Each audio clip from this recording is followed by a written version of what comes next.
Chicago was a city created by immigration entirely.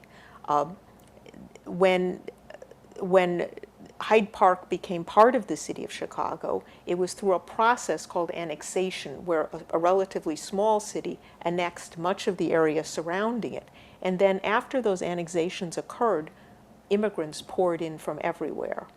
Many of those immigrants up until the 1930s came from European countries. And by the beginning of the 19th century, the 20th century, the early 1900s, black people living in the South began to look to the northern cities as a place where they could move and have a better life. And many of the important early politicians that I talk about in my book, the precursors of Obama as important black politicians from Chicago, actually grew up in the South as young men and fled and came north and found in Chicago enormous educational and career opportunities that they would never have had in the South.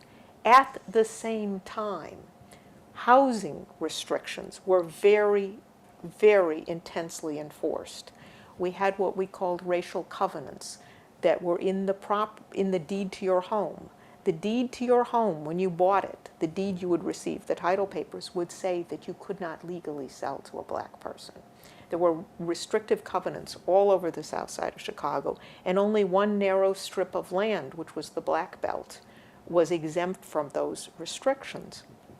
So that part of the city was intensely vibrant and lively, but unbelievably overcrowded. And black people were always pushing at the edge. There were simply too many people to live there. So they were pushing at the edge to acquire more housing.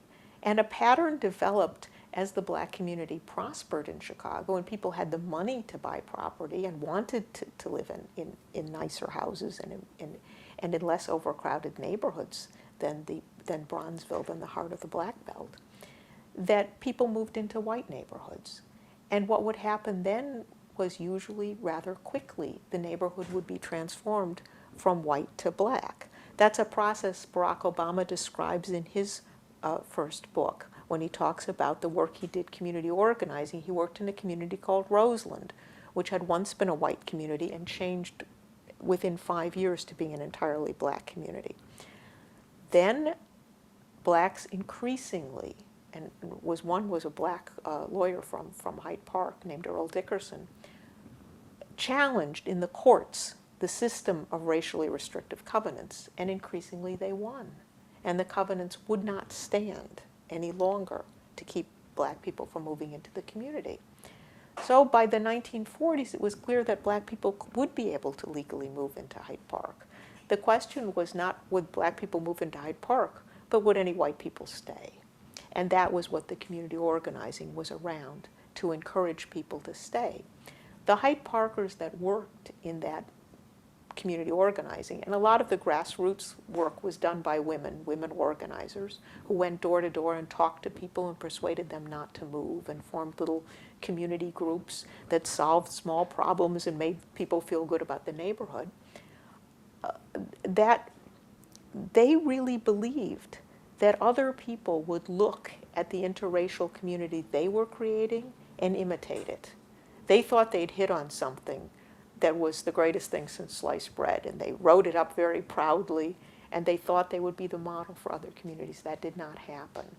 I think Hyde Park possessed a lot of resources in the lakefront, in the university, and other things like that that kept people in the neighborhood, that other communities didn't have that kind of anchor institutions and that kind of resources and could not retain the white community. And one of the most interesting aspects of Hyde Park is that the racial balance that was essentially achieved by the early 1950s has lasted to the present time.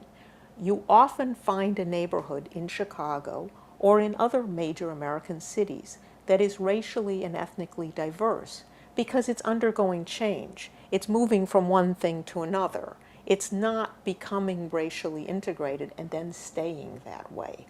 So, of course, that was a simple advantage for Obama. If you want to be a black man running to be for president of the United States, It would be awkward to be a black man running from a white neighborhood. It would also be an awkward reminder of the divisions in this country to be a black man running from a black neighborhood. But Hyde Park provided him with a much more reassuring setting, a place that looked like the speeches that he made about not having a black America and a white America, but one America. This is one community that has been racially balanced for many, many years, for several generations now.